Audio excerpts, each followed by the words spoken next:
Aditya L1 से इसरो के साथ दुनिया की दूसरी स्पेस एजेंसियों को भी काफी उम्मीदें हैं। आदित्य यान पृथ्वी से करीब 15 लाख किलोमीटर दूर जाकर L1 पॉइंट से सूर्य पर होने वाली हर गतिविधि पर नजर रखेगा। खास बात है कि आदित्य L1 की शोध में सूर्य ग्रहण भी खलल नहीं डाल सकेगा। इसरो चीफ एस सोमनाथ ने बताया कि उनके पाइपलाइन में चंद्रयान 4 भी है।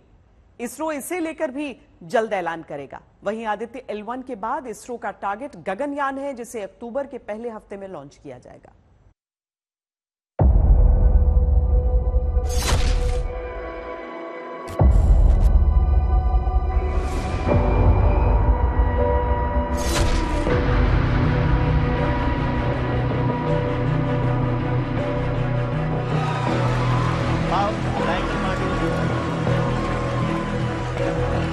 So today the countdown for PSLV C57 Aditya L1 mission is starting, and tomorrow noon time we will have the launch.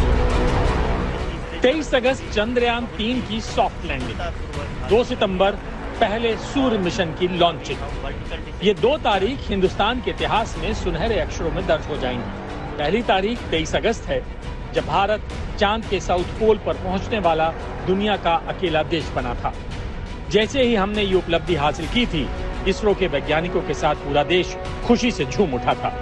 और दूसरी तारीख है 2 सितंबर, जब श्रीहरिकोटा में पहले भारतीय सूर्य मिशन आदित्य L1 सूरज की अबूझ पहेलियों को सुलझाने के लिए उड़ान भरेगा। जो इंफॉर्मेशन आदित्य L1 वहां से भेजेगा, वो दरअसल दुनिया भर के साइंटिस्ट इस्तेमाल कर सकेंगे। अभी भी solar orbit European space mission का और नासा का मौजूद है, और इसके बाद भारत लगभग 400 करोड़ की लागत से ये स्पेस मिशन आदित्य L1 लेकर आया, जिसका जिक्र आपने प्रधानमंत्री नरेंद्र मोदी के संबोधन में सुना होगा। जिस दिन चंद्रयान 3 की सफल लैंडिंग हुई थी, उस दिन इस स्पेस मिशन के बारे में जिक्र किया गया था प्रधानमंत्री की ओर से। और यही नहीं थमेगा ये स्पेस रिसर्च। आगे प्रधानमंत्री ने कहा था कि अब हम शुक्र पर भी अपना स्पेस रिसर्च करेंगे, वहां पर भी अपना मिशन जारी रखेंगे। इसरो के आदित्य L1 से पहले दुनिया में 22 मिशन सूर्य के अध्ययन के लिए जा चुके हैं। इसरो के इस मिशन से पूरी दुनिया को सूर्य के अनसुलझे रहस्यों के बारे में पता चलेगा। हालांकि आदित्य L1 के लिए सौर तूफान भी एक बड़ी चुनौती है। 2 सोलर पैनल लगा हुआ है, जिसमें से इसको एनर्जी मिल जाएगा सन से ही। और ये जो डेटा जो ये भेजेगा, उसके लिए एंटेना है, जो कि इसरो का बेस स्टेशन में डेटा ये रिसीव किया जाएगा। और इसके साथ 7 पेलोड है, जो कि हम लोग अभी भी वर्किंग में है। ये इसको ख़त्म कर देंगे कुछ ही देर में, जो कि 7 पेलोड का मॉडल। और ये देख सकते हैं आप, एक गोल्डन फॉइल से ढका हुआ है, जो कि रहेगा इसको हीट शील्डिंग से बचाने के लिए। आदित्य L1 मिशन का मुख्य उद्देश्य L1 के चारों ओर की कक्षा से सूर्य का अध्ययन करना है। आदित्य L1 सूरज की सतह पर coronal heating, coronal mass ejection और प्री फ्लेयर और फ्लेयर गतिविधियों को समझने की कोशिश करेगा। साथ ही ये सूरज पर आने वाले सौर तूफानों का भी अध्ययन करेगा। लैग्रेंज 1 पॉइंट के आसपास हेलो ऑर्बिट में रखी गई सैटेलाइट सूर्य पर लगातार नजर रख सकती है, और किसी ग्रहण का भी यहाँ असर नहीं होगा।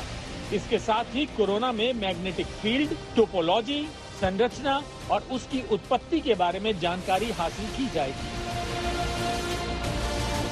आदित्य L1 की शोध से पता चलेगा कि सूर्य से हमारा वातावरण किस तरह प्रभावित होता है।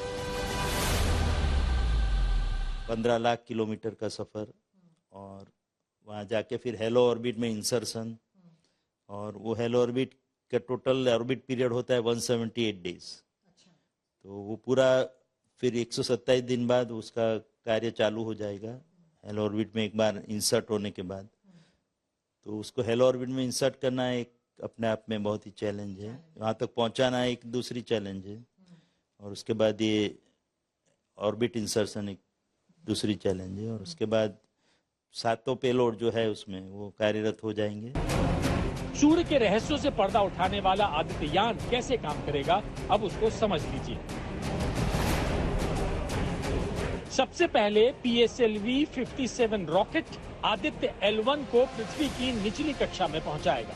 निचली कक्षा में पहुंचने के बाद ओवल आकार में लाकर प्रोपल्शन की मदद से इसे L1 पॉइंट की तरफ भेजा जाएगा।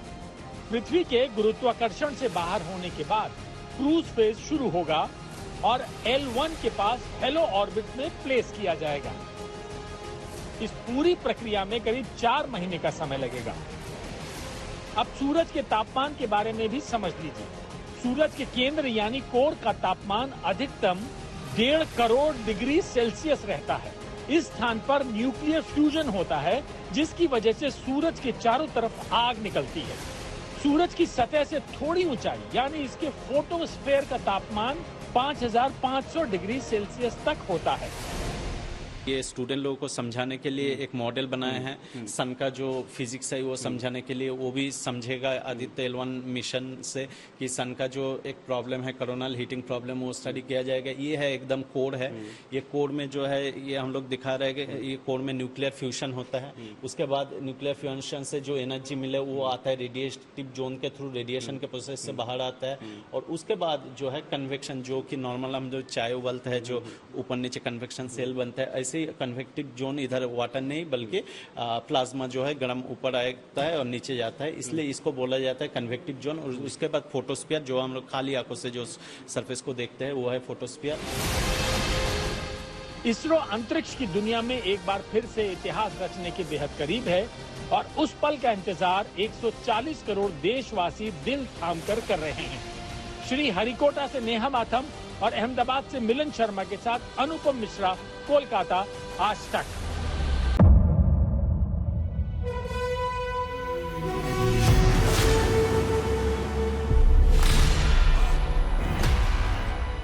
मुद्दों का मैदान, जिम्मेदारी लेंगे तर्कों पर घमासान। क्या बताना चाहते हैं इस देश को? किससे किसकी ठनी, न्याय की नीति नहीं बनती है। किसने दी किसे पटखनी। क्या सच है जिसको छिपाने की कोशिश? खबरों की दुनिया का सबसे बड़ा अखाड़ा दंगल देखे मेरे यानी चित्रा त्रिपाठी के साथ रोज शाम 5 बजे सिर्फ आज तक पर। ना पक्ष ना विपक्ष,